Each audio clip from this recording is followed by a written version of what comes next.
តានេះនាងខ្ញុំមានកិត្តិយសដែលមានការអញ្ជើញចូលរួមពីលោកវិជ្ជបណ្ឌិតភៀវសូរ៉ែនដែលជាវិជ្ជបណ្ឌិតប្រចាំនៅ clinic វឌ្ឍនវិជ្ជាសូមជម្រាបសួរលោកវិជ្ជបណ្ឌិត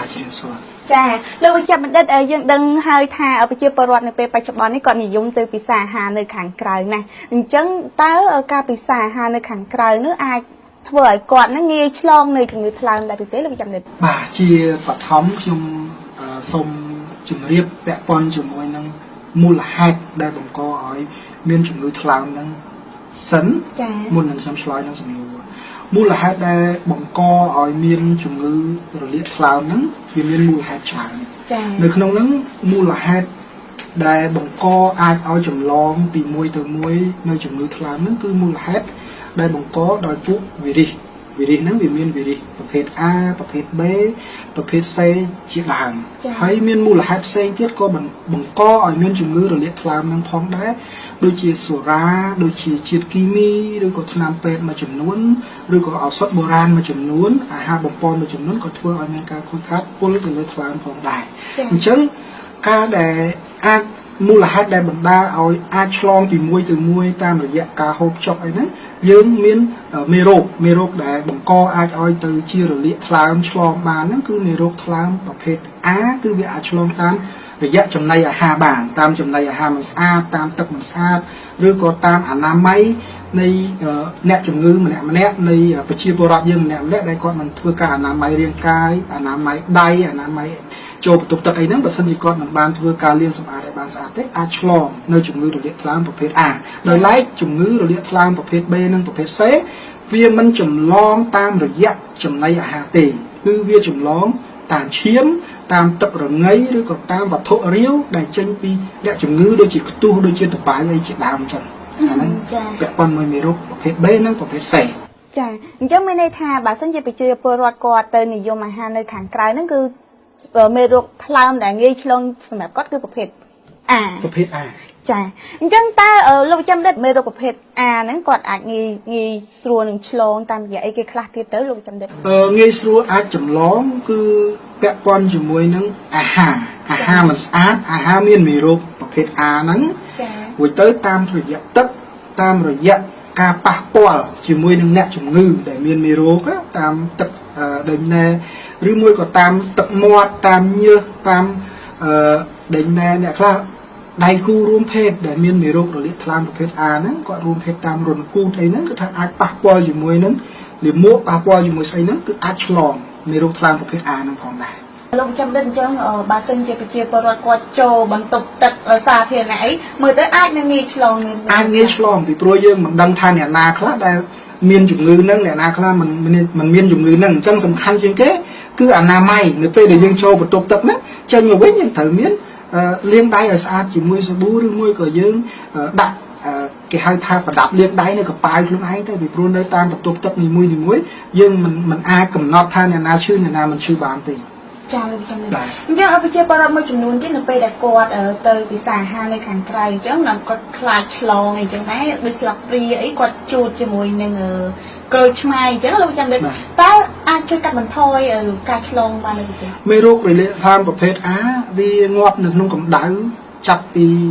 70-80ដឺក្រេឡើងទៅ80អង្សាឡើងទៅណាអញ្ចឹងបើសិនជាយើងជួតធម្មតាមិនឲ្យងាប់មេរោគហ្នឹងទេមិនអាចងាប់មេរោគហ្នឹងទេណាអញ្ចឹងការដែលយើងអាចសម្លាប់មេរោគប្រភេទ A ហ្នឹងបានតើតែយើងយករបស់ដែលយើងត្រូវហូបរបស់ដែលយើងត្រូវប្រើហ្នឹងយកទៅដាក់ចំហុយដាក់ស្ងោរវាឲ្យមានដឺក្រេចាប់ពីលើកពី80ដឺក្រេហ្នឹងទៅបានអាចងាប់មេរោគហ្នឹងហើយបើសិននៅក្នុងសីតុណ្ហភាពធម្មតាដែលយើងរស់នៅក្នុងបន្ទប់ធម្មតាដែលយើងរស់នៅធម្មតាហ្នឹងគឺថាមេរោគហ្នឹងមិនងាប់ទេអញ្ចឹងមួយវិញទៀតការប្រើប្រាស់ទុយោបើទឹកសម្រាប់កែវសាធារណៈឬមកការដែលគេមានប្រើច្រើនអញ្ចឹងមើលទៅអាចជៀសវាងបានទេលោកចំឌិតការដែលយើងប្រើទុយោវាគ្រាន់តែយើងកាត់បន្ថយការប៉ះពាល់ផ្ទាល់ជាមួយនឹងកែវប៉ុន្តែសំខាន់កែវដែលយើងយកមកប្រើនោះយើងលាងដែរឬទេយើងលាងស្អាតយើងចំហុយស្អាតទេបើមិននៅកែវហ្នឹងវាមានមេរោគនៅនឹងដដែលយើងបើទុយោហ្នឹងវាដោយមេរោគហ្នឹងមកដូចតែគ្នាហ្នឹងអញ្ចឹងគ្រាន់តែវាជួយកាត់បន្ថយការប៉ះពាល់ផ្ទាល់ប៉ុន្តែវាអាចបើកមកវាអាចប៉ះពាល់បើមិនជាមានមេរោគនៅក្នុងទឹកហ្នឹងគឺឆ្លងដូចតែគ្នាហ្នឹងដោយសារតែមេរោគ ថ្លើមប្រភេទ A នេះងាយស្រួលនឹងឆ្លងបែបនេះឯងអញ្ចឹងនាងខ្ញុំចង់ឲ្យលោកចាំជួយបញ្ជាក់បន្តិចមកថាតើជំងឺថ្លើមប្រភេទ A នេះវាបង្កផលប៉ះពាល់អីគេខ្លះដល់សុខភាពដែរជំងឺថ្លើមប្រភេទ A នេះបើសិនជាយើងឆ្លងវាជាសំណាងដែរដោយសារថ្លើមប្រភេទ A ហ្នឹងវាស្រាលមេរោគហ្នឹងការដែលយើងឆ្លងហើយហ្នឹងគឺមានអត្រាប្រហែលជា 90% គឺអាចជាទៅវិញដោយខ្លួនឯងអ្នកខ្លះឆ្លងមេរោគរលាកថ្លើមប្រភេទ A ហ្នឹងមិនទាំងដឹងខ្លួនផងអាចមានអារម្មណ៍គ្រុនក្តៅឬក៏ស្បែកចេញលឿងឬក៏បាត់ជើងមករៀងពណ៌លឿងហើយឈឺតាមសាច់ដុំស្លាក់ដៃស្លាក់ជើងរៀងអស់កម្លាំងអញ្ចឹងគាត់មិនចាប់អារម្មណ៍ផងគាត់ទិញថ្នាំលេចកើតលេបទៅក៏បាត់ទៅវិញទៅរួចចៃដើមគាត់ទៅឆែកអាប់សុខភាពអញ្ចឹងទៅស្រាប់តែឃើញមានអង្គទីគាថ្លើមប្រភេទ A រួចទៅអាហ្នឹងបានន័យថាគាត់ធ្លាប់ឆ្លងហើយមេរោគថ្លើមប្រភេទ A ហ្នឹងក៏កាលណាយើងឆ្លងហើយហ្នឹងពេលដែលវាជាទៅវិញហ្នឹងគឺវាអាចដោះអង្គទីគាដោយខ្លួនឯងអញ្ចឹងណាប៉ុន្តែមាន 1% 2% អាចថាមេរោគថ្លើមប្រភេទ A ហ្នឹងបង្កឲ្យខូចខាតធ្ងន់ធ្ងរទៅលើថ្លើមដែរអាចឲ្យថ្លើមយើងហ្នឹង